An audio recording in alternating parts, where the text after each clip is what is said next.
My name is Damali Ssali and I welcome you to this episode of the Ideation Corner. The Ideation Corner is a space where ideas are discussed and dissected.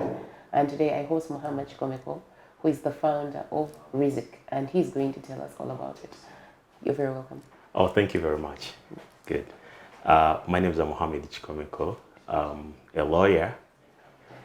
I've been in active practice for the past 10 years.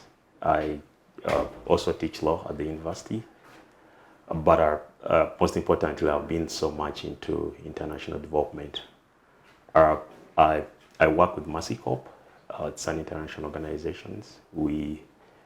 I design legal components in the bigger livelihood projects, design and implement. So it was during working with with Mercy Corp, my experience with Mercy Corp, that I garnered the idea of creating a platform to ease accessing legal service providers, and then provide products which are affordable to the community.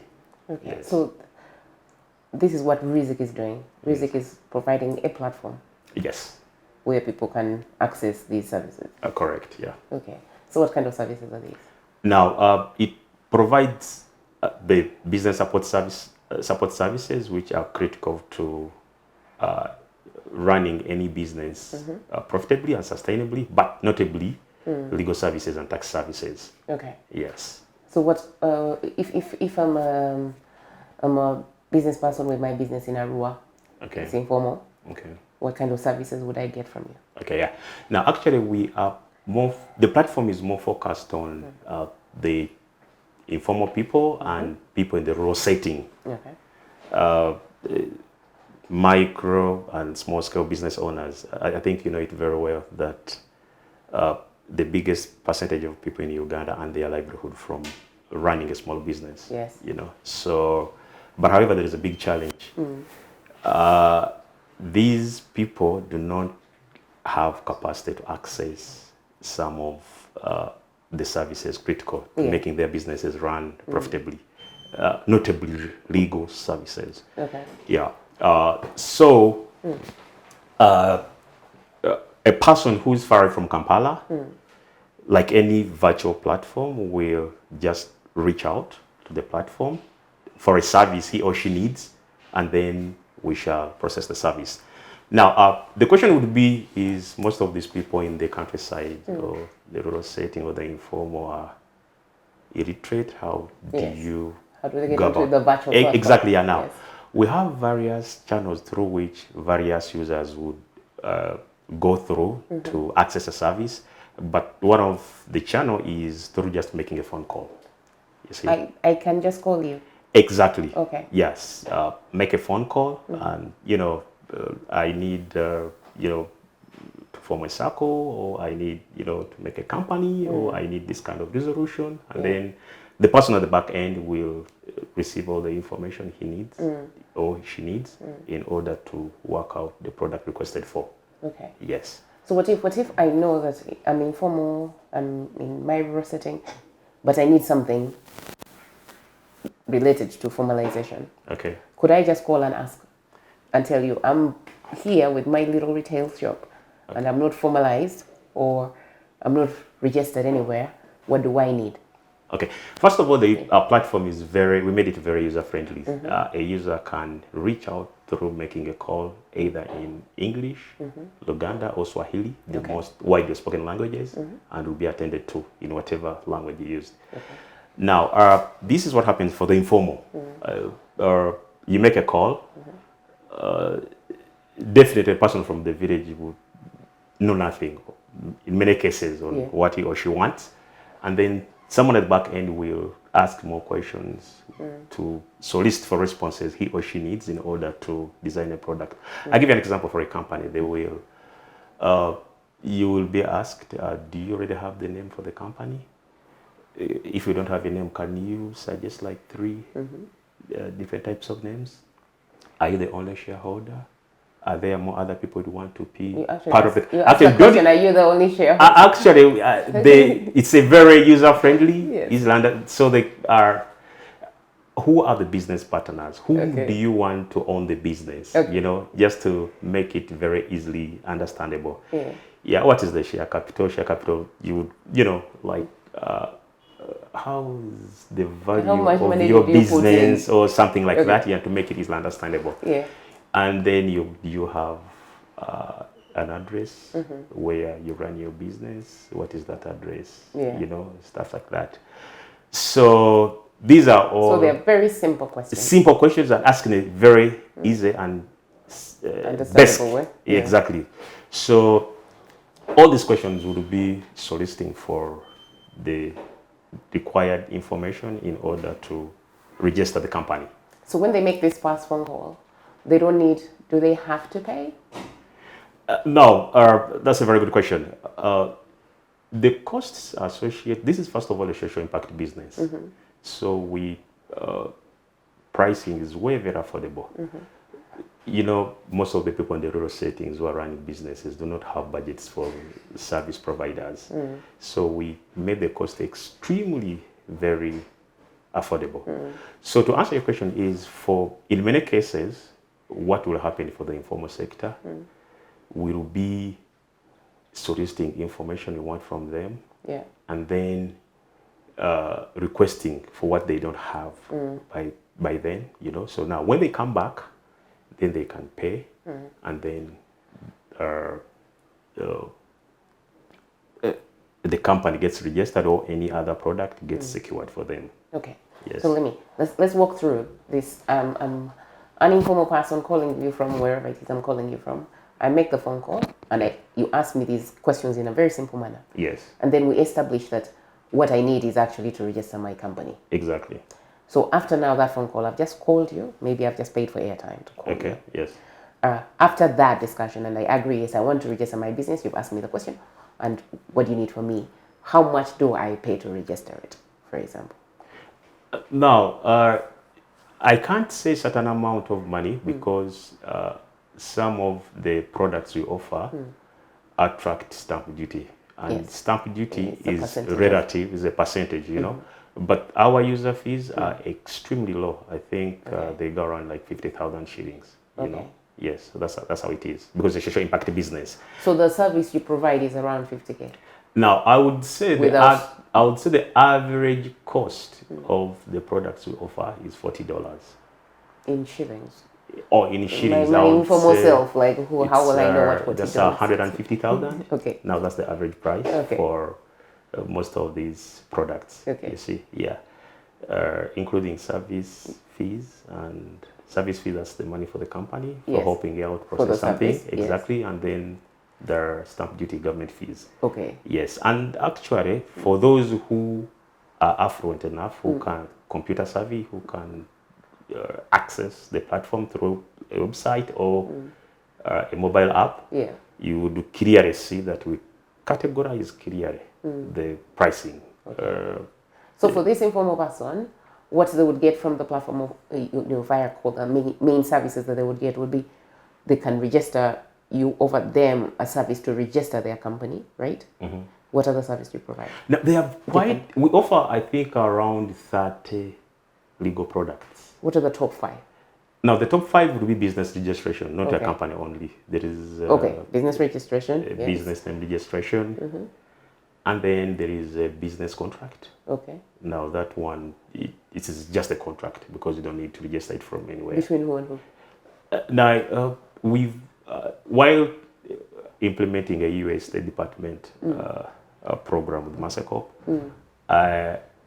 we found out that a number of these informal business owners lose money because someone has cheated him or her, and there was no evidence documents. Most of them work on the background of trust and honesty. Exactly. Took your word for it. Exactly. But on a bad day, the whole business can collapse because you have given out the entire half of your capital to someone and they walked away. Okay. Yeah. So this contract is like you teach them that for them, as they're doing business, they need a contract with the third party. No, we have the contracts.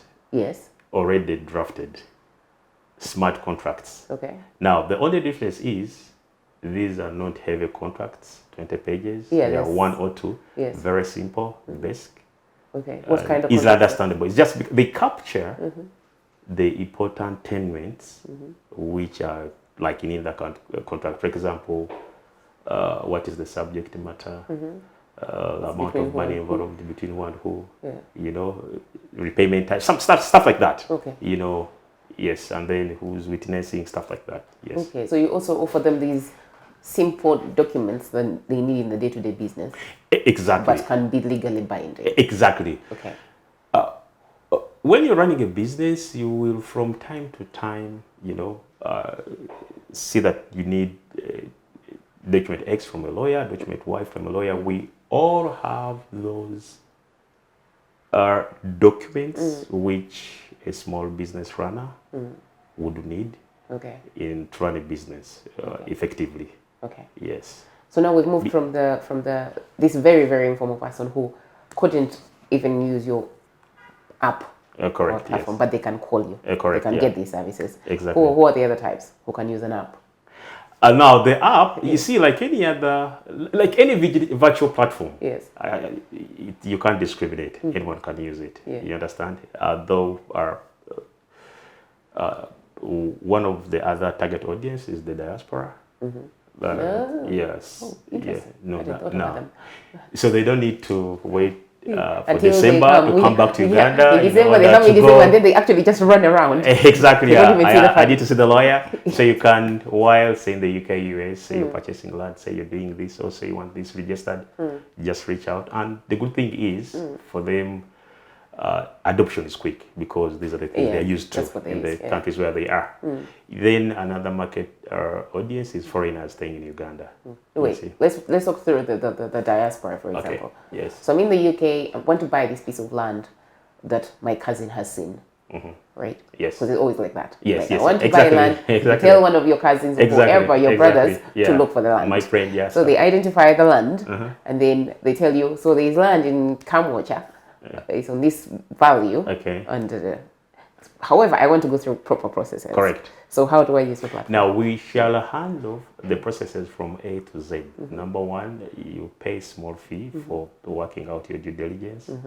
So you're going to check this land. Exactly. It yes, exists. It's actually now, then we send you the report. Now, if you make a decision to proceed on, then we shall, you know, purchase a contract. Okay. We tweak, of course, we tweak it for you. Okay, I'll use the word we shall make for you a purchase agreement. Okay.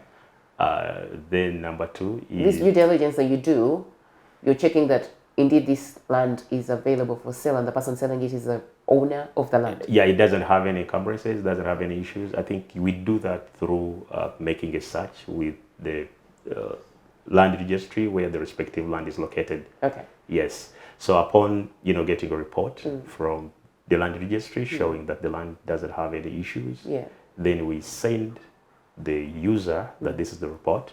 Now, if the user is still interested in using our services further, then do the agreement. Okay. Then after doing the agreement, assuming the land is a titled land, we can also facilitate the transfer of effecting transfer of the user's name onto the title. So all this is happening while I'm away. I'm in the UK. I just pay you. Exactly. Yeah. I can buy my land. You even do the transfer without me being physically in the country. Exactly. Okay. Yes. That's very helpful. Yes. That's really helpful. And then, would you also help me, since you're targeting the diaspora? Would you also help me, like, because I know a lot of people who are in the diaspora who want to construct houses. Now they have the land, they want to construct a house, but they're not here to supervise it. They've used their family before, and their family just doesn't supervise well. So, would you be able to offer any service to them? You can't. Now that one is out. Ours is specifically legal. Now that no, but I may want to actually hire the services of an architect. And I'm in the UK. I want to hire the services of an architect to design my house, and then an engineer to construct it, right? And then I identify those people. Can you do a due diligence for them? Yeah, the due diligence we can do. Maybe another thing also is to draft a service provision contract between you and the the service provider, Yes. say the architect, or so the construction company which is going to build your house. Okay. Yes. And then you can take out that it's legit. Because there are some companies now that are available where now, we should do construction exactly, for when you- people in diaspora. Correct. Now, here's the thing. Yeah. When you go to the platform, one of the key service provided is due diligence. Oh, nice. Yes, exactly. Helpful. So it's a matter of reaching Because for out. people in diaspora, that's a big problem. Correct. Yes. Everyone So- knows they are there, they can lie to them. It's so easy to lie to them. Exactly, You don't know yeah. anything. So you can do it. Exactly. Okay, Yeah. that's great. Sorry, the other services. Are now when you look at the smart contracts we have like I think 10 different types. You see, you service provision, property purchase, employment contracts. Yeah. You know, so someone doesn't need to hustle, drive through Kampala jam and or whatever. Yeah. Yes, a matter of for those who are computer savvy, download the app or through the website. Yeah. Reach out. Yeah. And the way it is, I'll give an example. Let me take you back to the company. Okay. For those who are computer savvy. For example, if you want to register a company, they'll ask you a question. Do you want to register a company? Yes. Number 2, do you already have the names of the company? Yes. Can you provide the names? Okay. If you don't have, can you provide 3 names? You see, who will be the shareholder? Actually, we use simple language. Who will be the owners? We walk them through all the questions, So they're providing which will the solicit that they need information we need to actually register the company. exactly. Yeah. Okay. So- But in simple ways. In very simple ways. Now, for those who are using the mob app and the website. Yeah. Now, for the inform, it's quite a little bit different. I'll just give you an example. When we were, working out this BPRM consultancy with Mastercorp, someone could give you a call and say, look here, in Germany, Red Cross likes the quality of my, sorghum. But they want to buy from me, but they have told me to go to a lawyer. To formalize. Now this person doesn't even know about formalization. They just told them you need a lawyer. Go to a lawyer, will tell you what to do. Now this person comes to you, they told me, I need a lawyer. now it's you to figure out, is your company registered? Yeah, because Red Cross is a big organization. They only need you use to be registered registered. companies. Yeah. Do you have a business license or no? Do you have a TIN number or no? You see, so Okay. now that's why for the informal, The call. they don't want to feel anything. No, Most no, of they them are will even uneducated or Yeah. illiterate. They don't know how to use a computer. So And in fact, as soon as you tell them online things, you cut them out. exactly, You just cut them out. exactly, yeah. So we made it as user friendly as much as possible. Yeah. Then maybe another thing is for in a number of instances, you will need to get documents to work on certain actions. Okay. For example, I'll give an example of a land transfer. You need an original land title. Now Yes. that means it has to be delivered to the office. And even after effecting the transfer, you have to deliver back to the user client. So we've made partnerships with a number of safe delivery companies. There is Safe Poster to deliver documents from the different parts of the country and then back after working out the service. Then O Express for those who are in the Eastern Road, what happens is the moment the document reaches, they call, then a clerk from the office picks it up, works out, after finishing working out the activity, we do the same, take it back, and then the owner will be notified that your document is back. Exactly. So you don't need to travel 300 kilometers all the way. Moving with the... Exactly, and exactly. So that's it. That's really helpful. And then how do you support the registration? Because a lot of SACCOs are not registered and yet they're very helpful to the communities. And they struggle to find these registrations. Or to cooperatives, if you look up, the rural settings, sometimes they have cooperatives, but they're not registered, so they can't be helped. So sometimes even the government is looking for cooperatives, but then there's a cooperative that's not registered, so they can't engage with them. So now, actually, when you look at the different types of business organizations we handle or register, all business organizations are included Okay. Associations, Religious circles, associations as well. financial, even these normal circles, trusts, Okay. cooperative society, everything. Yes. You register all of them. Exactly, yeah. So if I have, say, am I now? I'm mentally trouble. I'm in Nakapilipiti. Okay. And we have our circle, Exactly. our women's circle Exactly, that yeah. we've set up. Yes. And there is this government service that can only be provided to registered circles. Okay.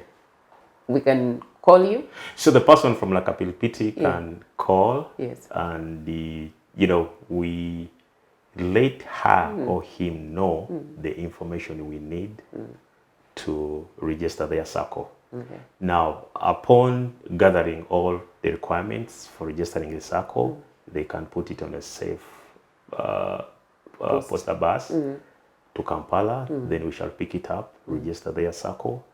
Then, upon finishing the registration, we send back The document. exactly, Through safe poster. exactly, So I'm still in Nakapilipiti. Everything is done. exactly. Don't need to come to Kampala. Yes. Yes. I don't need to understand legal languages or speak to a lawyer. Because even speaking to a lawyer is a problem. Exactly. Now that's one of the things we are debunking. Yes.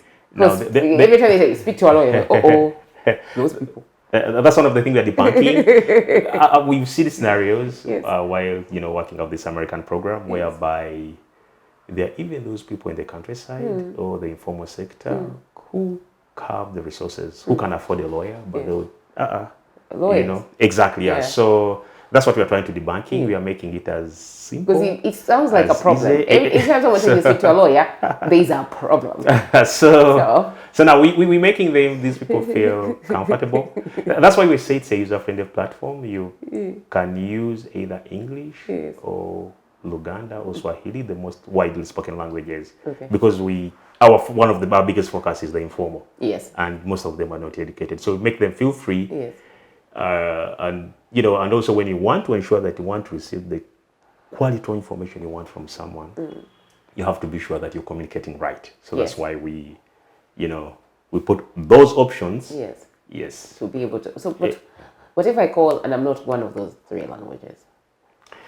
Now, like you can call me back.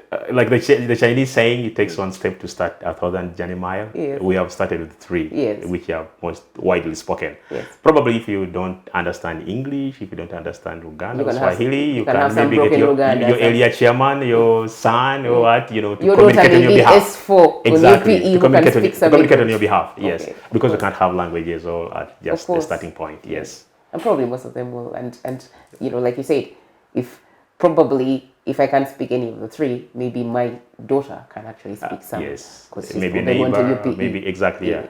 Thank you. So maybe yes. we could cover that. And then you also mentioned that you're on average cheaper than, say, the market. Yes. How are you able to do that?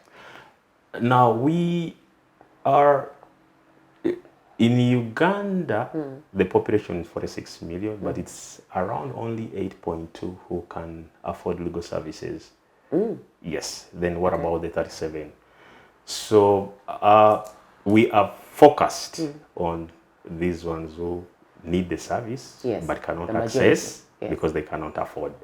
So what we did was to structure a fee which is within their reach. Okay. Yes, as opposed to, it's a social impact business. Okay. As opposed to a mainstream law firm. Commercial. Exactly. Yeah. Okay. Yeah. Exactly. Yeah. So that's it. Okay. That's really helpful. And I like, so anyone can access it first of all. Yes, anyone can access it. Like any other virtual business. Yeah. Anyway. You cannot discriminate. Because you don't know that whether it's a rich man who has sent a request for maybe a power of attorney, so, but the focus is the informal and people in the rural setting who cannot afford the mainstream legal services. So the rich guy can definitely access it, right? Definitely. How will you know? That's but it's also that on top of the rich people being able to access it, anyone else can. Anyone can access to the current talk to a lawyer. Exactly. Anyone can access it because you see this is a virtual platform whereby the criteria for accessing will be put down. So your name, your phone number, as long as you can supply the information requested for, and as long as you can pay the fees. Then you're ready to. Basically, when we say the informal, that's a focus. Yes. But like any virtual platform, anyone, any person, any part of the country can use the platform. Yeah, the beauty about this is that if you design it in a way that it can get to the informal, it means it's covered everyone else. Correct, exactly. Because usually it's the informal people, the people who are poor, who are cut out. Correct. So exactly. By the time you're including them, actually, then naturally everyone else is. Exactly, because actually we've made it way easier. Yeah. So which means the affluent, now it's bread and butter. Yeah. Because the designing was all focused on this person who is not educated, who has even never handled any electronic gadget. Yes. So now when it comes to an affluent person, basically it becomes bread and butter in terms of convenience, user friendliness, and even affordability. Okay. Exactly. And I like the fact that, because also a lot of studies have shown that, in Uganda there's a finite, very small number of people who have a smartphone. So if you only design your product and it can only be accessed on a smartphone, these platforms or those services, it means you're cutting out the majority of the people who actually are on capability and probably prefer to call because they prefer to talk to someone. Correct. Yeah. So I like that your platform actually does cover that. But then also, you're saying that even if, say, the Ideation Corner, I could sit here and say, you know what, we're about to make a contract. I've been discussing with Rizyk, and they're going to be providing me the service. I don't have a lawyer. I'm the Ideation Corner. I don't want to pay costs. I don't even want to look for a lawyer because those lawyers. I can just go on your platform and pay a fee and get access to standard text. Correct. Which I can customize, of course, because I'm educated enough. Thank you. To customize, but I didn't have to talk to a lawyer because they are very complicated people, those people. No, they are. As soon as we talk to them, first of all, they charge a consultation fee. So you walk into their office, and obviously you have to walk into their office, which is inconvenient because I don't have the time. I'm a busy person myself. So you walk into their office. Even when you try to tell them on the phone, they say, yeah, let's have a meeting. So you walk into their office, and then there's a fee because it's their time, that 1 hour that you're consulting them on. There's a bit of a fee. Then they'll say, okay, we need this amount of money to even start anything. Then you pay that amount of money for them to start anything, which anything they'll tell you will take about 2 to 3 weeks to register business, for example. They tell you, max 2 weeks. Pay me this money. There's a fee that I need to get to URSB. Pay me, and so you pay because you're in a rush and you have the money anyway, and it's a small amount. You pay it. Then you spend the next 5 months chasing them. So they've wasted 5-6 months. But you're telling me now I could sit on my laptop with my Ideation Corner and say, I want a service contract on this. I want to register my other subsidiary under the Ideation Corner, and this is what I need you to do. Go. Right? Yes, definitely. For example, let me maybe talk more about the contracts. Yes. We made it to be convenient for every segment of people. Now, for those of you like who are affluent, who can read English, who can contextualize. So the contracts we have are standard professional contracts. Yes. So for you, you will have to contextualize. But then for this person who cannot, they will pay small fee add-on to contextualize for you. Okay. Exactly. Okay. Yes. I like that. I like that you have options. Exactly. I can contextualize it. I just pay for my standard template. Exactly. You did it by yourself. Someone who wants you to do, they do. Exactly. You do it. Okay. Yes. Also, thank you so much, Muhammad. We Thank have just a few minutes left. What are the last words? What last thing would you like to say? You like to highlight that we haven't touched? Thank you very much. This is a social impact business where the cost involved is quite low as opposed to open market cost. And number two, someone doesn't need to, physically visit, like any virtual platform, go to a lawyer's office. You can, work out everything wherever you are. So 3 focal targets we're looking at, market audiences. One is the informal sector and people in the rural setting who definitely want the services but cannot afford. Then number two is foreigners within the country who are not familiar on where to find a reliable service provider, you know, or finding their way in Kampala here, there, and then the diaspora. Ladies and gentlemen, there you had it. Please do check out Rizyk platform so that you can access all these services at a fraction of a fee in the comfort of your home, or you can call. Thank you.